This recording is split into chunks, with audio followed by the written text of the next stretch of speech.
Hey everybody, welcome back to another episode of Kavinsky's Tutorials.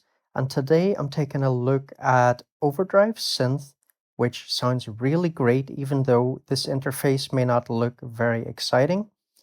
There are some differences, by the way, between the AUV3 and the standalone, which I'll show you in a second. But yeah, really sounds great. And I've got 4 copies of this to give away. Details are in the pinned comment. By the way, yesterday I also put out a video on the new synth by Red Rock Sound, RRS, iVox, which is basically a polyvox on the iPad or iPhone. Sounds amazing. The giveaway for that is still open, so go and check out that video. I'll put a link above if you haven't checked it out already. So you'll have a chance to win this and to win that. But anyway, let's get back to Overdrive Synth. Now, if we look at the standalone here, um, in the standalone, when you click here, you get this little introduction. So basically, this guy Nick seems like a really nice guy, the developer. And what he did here was he wanted to basically put a bunch of synths through overdrive pedals. So he said, I visited NightSound Studio. Don't know where that is, but anyway, some studio that has a lot of gear, obviously, to reamp a plethora of synth tones through various classic guitar pedals. So not even just one pedal. The results are now available for your ears in Overdrive Synth. And there are some different links here, like to a behind the scenes mini documentary about how these were made, a little tutorial, link to more apps and so on, and a reminder to review, etc. Now, um, again, if we look, there are a couple of differences. So in the AUV3, we would use just our host keyboard or whatever. In the standalone, we have a choice of a couple of things here. So basically here, we've got a scaled mode, and we select the octave here, the root here, and the scale here, and you can see it's actually got tons of scales. Uh, like some that I haven't really seen in any other app or even heard of. Fucker. I don't know what that is, but it sounds good. Um, Ukrainian Dorian, Mangong. Okay, so I mean, I haven't even looked through this whole list. There's probably another few pretty funny sounding ones there. So lots and lots of scales. So it might be something that you might want to play with standalone. Now, I haven't even tried to open it as Interapp Audio. Let's see if it's there. No, so it's only available as an AU there.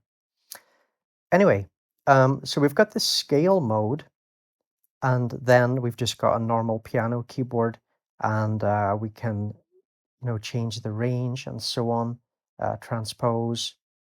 We got an octave slider, etc. And then here you've got like a kind of guitar mode. So you can set how many strings, how many frets, and so on. And I guess that's connected to the scale mode. So you would set the scale up separately and then come back to that. Now, in the settings, let me see, hang on. There is another settings thing somewhere here. Ah, it's here. Okay, right, yeah. So in the standalone, there are a bunch of different settings. Um, like for example, you can turn touch velocity off or on for the keyboard, etc. But today I'm going to be focusing on the AUV3, as that is how most of us will play it. And what I'm going to do is first, let me tell you about the pricing. So this is a free download, and the free download comes with a certain number of patches. I forget how many. And then if you want to get like another 100 or something patches, you pay for an in-app purchase, and that is $4.99. Sounds really good though. And we've got here just this, little thing describing the app. It's nothing very important that we haven't covered. Here we've got a random dice, but this is not actually a synth randomizer, and in fact, this is not really a synth. It's basically a kind of rompler, really played through different synths, played through guitar pedals and recorded. So when we press this random thing, it just selects a random preset. It doesn't actually create completely new presets like a synth randomizer usually does. Um, and so all we've got is a few controls. So attack, release, filter. I mean, I don't even really know. There's no like frequency. There's no resonance. It's just one single slider, but it does sound pretty good. The reverb also sounds nice. Now the delay, um, there's no sync or anything like that. You also can't tap here, for example, to enter a value. So, you just have to drag along and find a value. Now, Marcus Kohler, excuse me, my throat's a little bit funny, the developer of Polyphase, has a pretty cool app called Tempest, where you can put in a BPM, or you can tap it in, and then you can see what the delay times in milliseconds are. So in this session, I've got it set to 50. So that was, that's something pretty handy for an app like this that doesn't have, synced delays and things. But I did talk to the dev, and he's open to the idea of adding sync. But he just said he wanted to make it as simple as possible, really, and just very kind of user friendly. All right, so let me just explain briefly the setup here.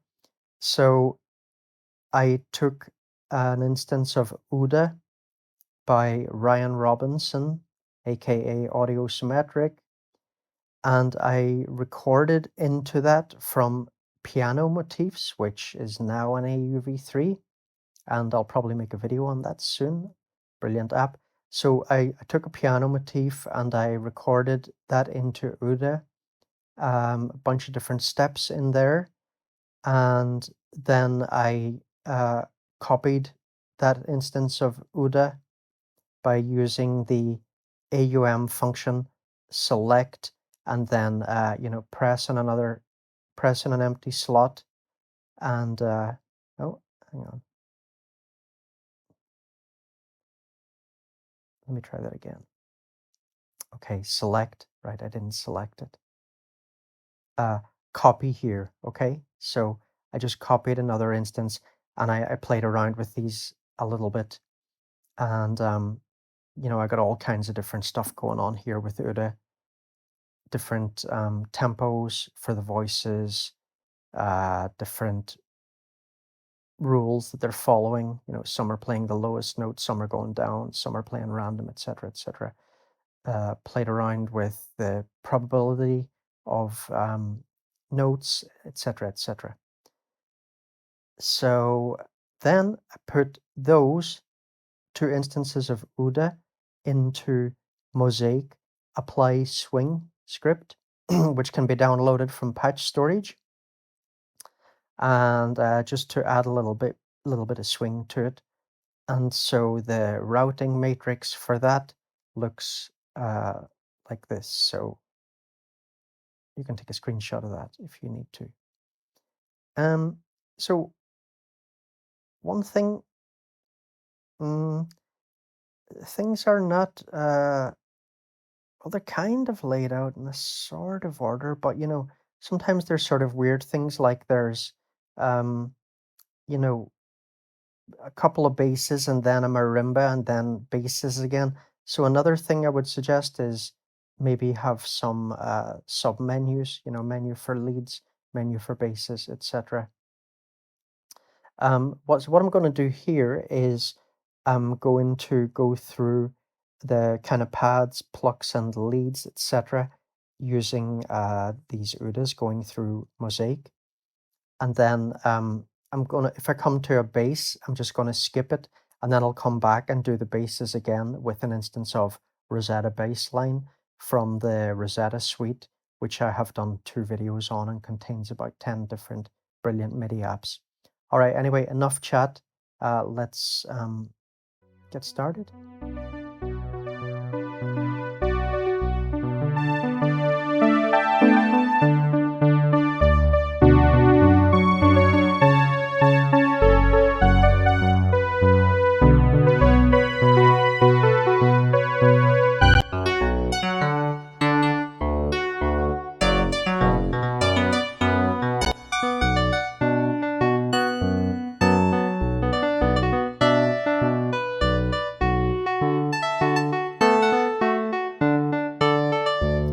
So again, we can go in and,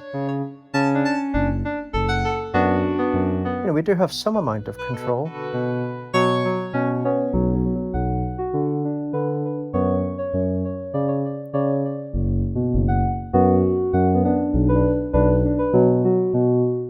Let's say I want to add a bit of delay.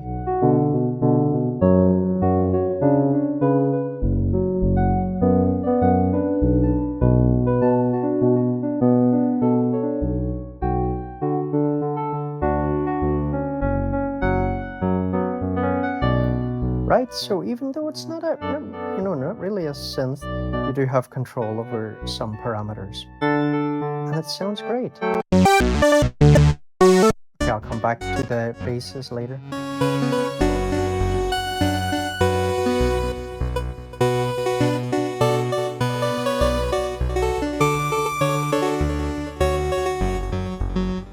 Delay time's a little bit weird.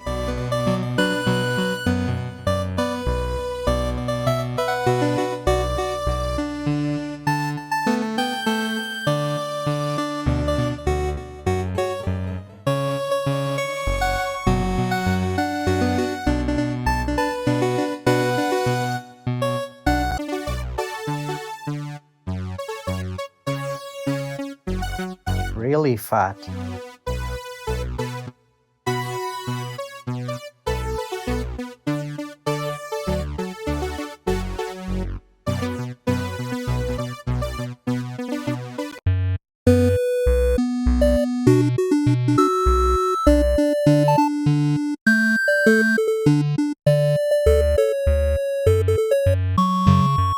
It's a pity that when you switch presets, it generally jumps the DSP. I mean, that does happen with a lot of synths. But as you can see, it's not really actually heavy on the DSP in general.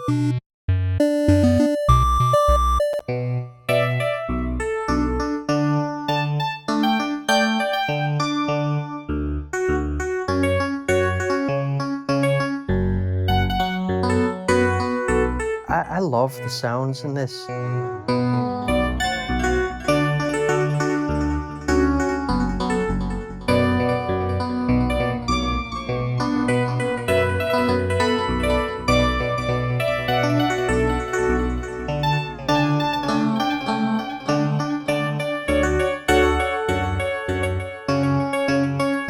That delay is pretty nice.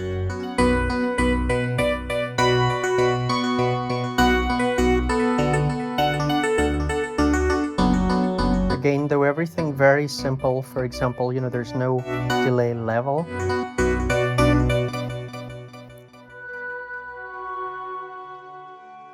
Let's bring that attack down a little bit.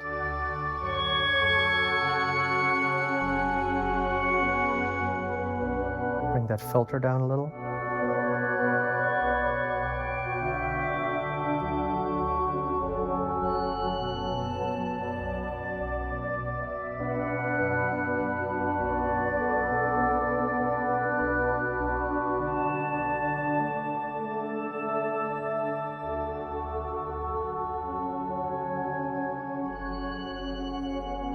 So that's the reverb pushed to its limits.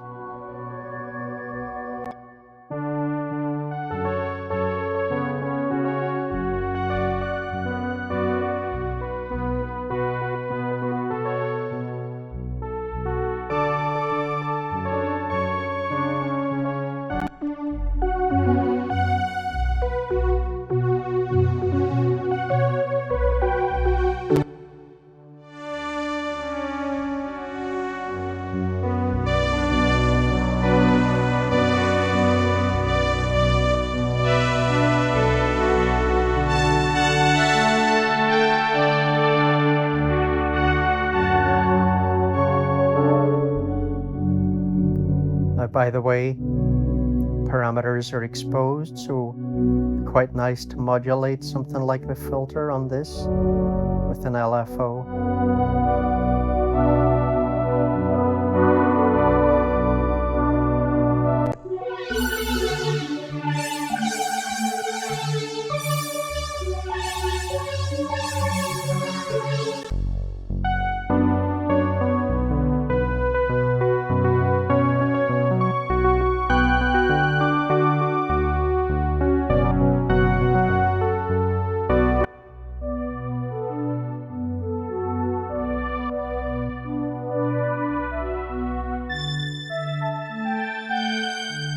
Generally with the synth, the emphasis is on warm sounds, I would say. And very full.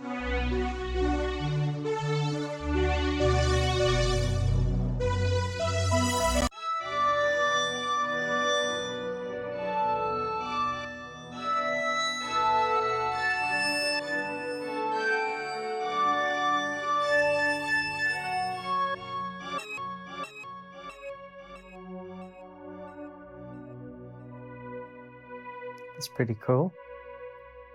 Give it a little bit more attack. I mean, shorter attack.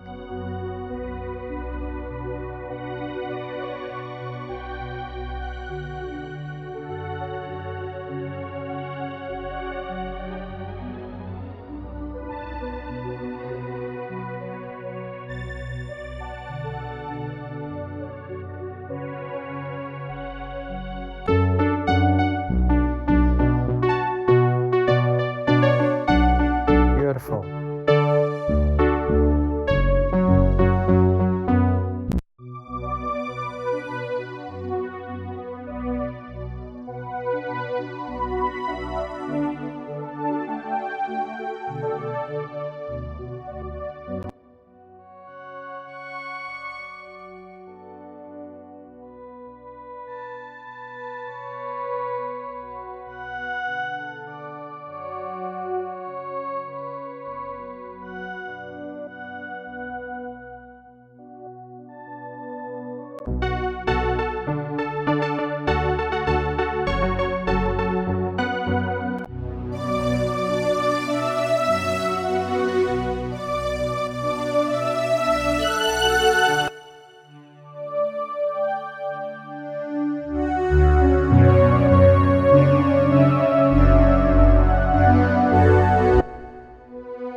Gorgeous.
lovely sounds.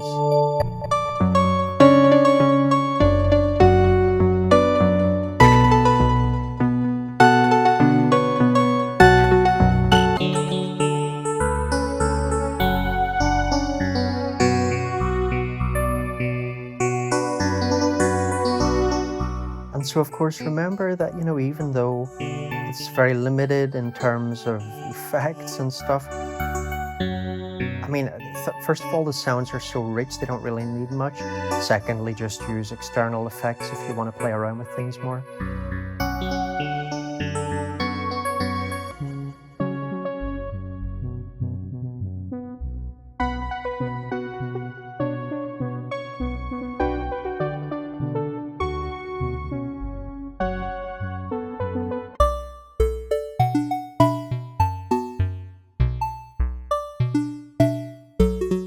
This would be nice with a bit of delay.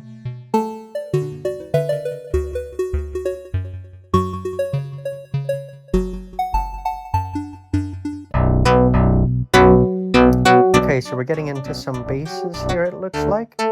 So let's switch over to Rosetta bass line.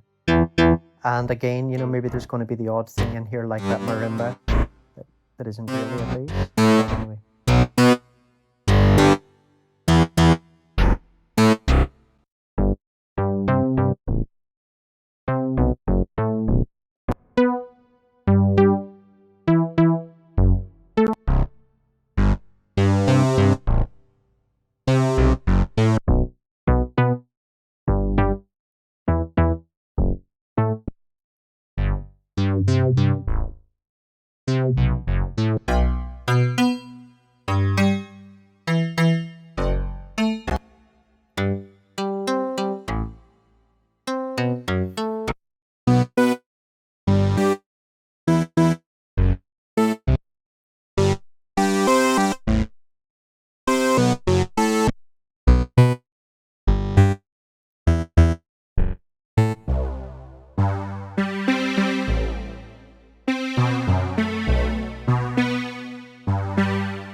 Guess we're back out of the bass territory here. Let's bring these back in.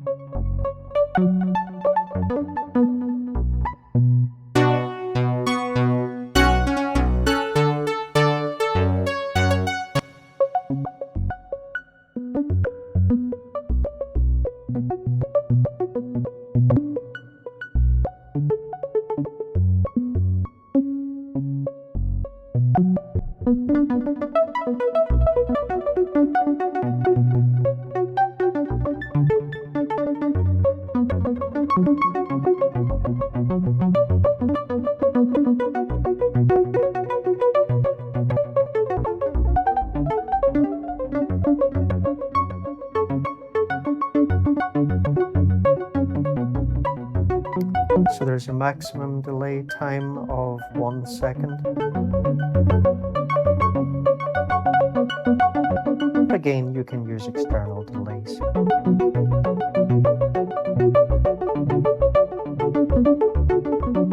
That's very nice.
lot of presets.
Okay, so we've gone through all of them.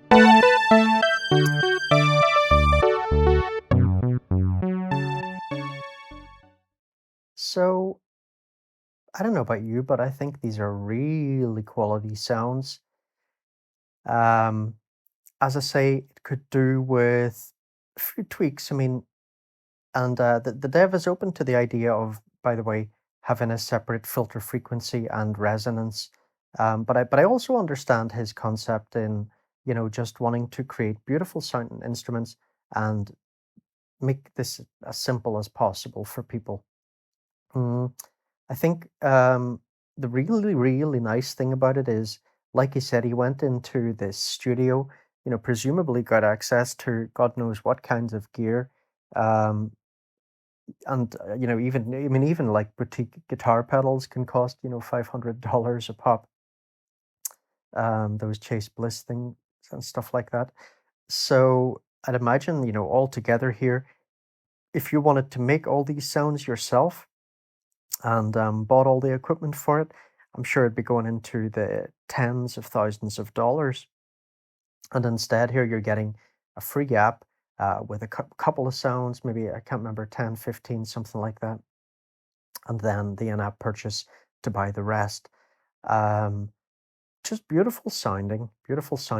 And like I said, as I was going through the presets, if you're looking for something with more control over the delay or whatever, then just use an external delay. I'm sure, like me, you've got absolutely tons and tons of delays. And even though then we've got, not that many parameters to play around with here, it's not that big a deal because you can do a lot yourself by adding on FX. So as a $4.99 in-app purchase, I would definitely recommend this. And as I mentioned at the beginning of the video that I put up yesterday on iVox by RRS, Red Rock Sound, that's also only a $5 purchase. It's complete and utter no-brainer. So, these days everybody's a bit tight for money. I think, these two synths, this one and the iVox, sound really, really completely different. Um, and two of them for a tenner, $10. Well, that is actually a tenner sterling these days, unfortunately. Um, but yeah, it's bargain. So great job, uh, MobiPixel. And like I say, Nick the dev seems like a super nice guy, very enthusiastic, very friendly. So I'm looking forward to seeing what he brings next. And also, don't forget that if you are someone who enjoys using standalone apps, you've got these nice features in the standalone app where you can use the scale mode, the guitar mode, and so on. Um, so yeah, that's also worth remembering, even though personally I will be using it with, I'll just be using the AUV3 and AUM because I've got, other apps that can do do those kind of layouts and scales and things like that. But like I mentioned, I am extremely impressed by the number of scales in here. It's really incredibly impressive. Um, be quite nice, I guess, if it had an option for custom scales. I think really every app that has scales should have custom scales, but at least this is better in that regard than, let's say, for example, um, not to pick on one of my recent favorite developers, but something like Zoa. Uh, what's the kind of scale choice we've got there? Pretty limited, right? So yeah, I encourage all developers to add as many scales as they can, and if possible, always add an option for custom scales. In that regard, for example, GeoShred is amazing, incredible number of scales, and very, very intuitive and easy way to customize your own scales. But yeah, definitely recommended purchase. Just great sounds, very enjoyable, very easy to play with, good price, good value for money, especially when you consider the cost of the actual analog gear that was involved in making this. All right, everyone, if you enjoyed this video, please do give it a like and subscribe, etc., etc., even if you are not interested in the giveaway or missed the giveaway.